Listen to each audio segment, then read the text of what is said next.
Hi! So in today's video I'm going to be organizing, decluttering, getting my life together. I feel like there's no better time to do that than the week before you leave for a vacation.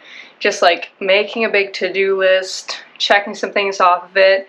I'm not going to show like all of the cleaning things that I'm planning on doing before I leave, but I did want to go through my closet because I bought some new clothes recently, thrifted clothes, and I want to, stick to what I recommend to other people, which is if you bring some new things in, you should get rid of some old things. And honestly, my closet has been in a place where there are multiple things on like one hanger, and that always really makes me feel like I have too many clothes. It's been that way for a very long time now.